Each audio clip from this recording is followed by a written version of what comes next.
చెప్పినటువంటి శ్రమ యొక్క విజయ ఉండవచ్చు. అవును తమ్ముడు.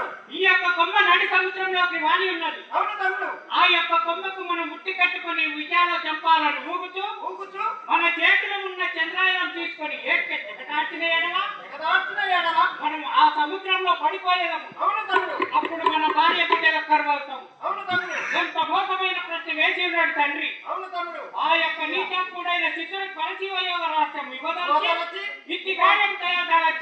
అవును తమ్ముడు. ఇటువంటి కార్యం మన చేత కాలేదని చెప్పేదాము.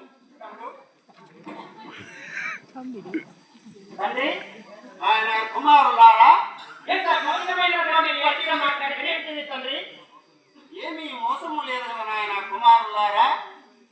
తండ్రి, ఆ యొక్క కొమ్మను తెగటార్చిన ఎడల ఆ సముద్రంలో పడిపోతే మేము మా భార్య పిల్లలు కలవతాము.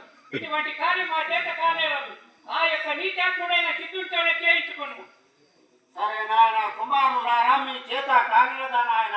మాట కానేరా తండ్రి. సరే అట్టుండని నాయన కుమారులారా. నాయన బాలకాశితో ఇటు రమ్ము నాయన. ఏంటి మహాత్మా గురుదేవా? నేను ఒక ప్రశ్న చెప్పాను, చేసేవా బాలకాశిత? ఎటువంటి ప్రశ్నలో తెలుపుము గురుదేవా. నాయన బాలకాశిత, ఇప్పటికి 6 సంవత్సరముల నుండి నా కడపలో ఉన్న భూతము ఆకలి మంటలతే అలతేరుతున్నది కనుక నీవు ఇక్కడికి 12 ఆమడ దూరమున ఒక సముద్రము ఉన్నది. ఆ సముద్రము ఒడ్డున ఒక శ్రీవృక్షం కలదు. దాని యొక్క కొమ్మ నడి సముద్రములోకి వాలి ఉన్నది.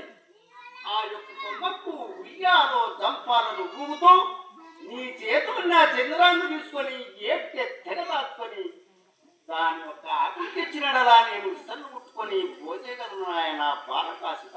మహాత్మా గురుదేవా, నీ యొక్క దయానుగ్రహం నాపై దండిగా ఇళ్ళ అలాగే పోయి వచ్చాను మహాత్మా. నల్లగా వైరము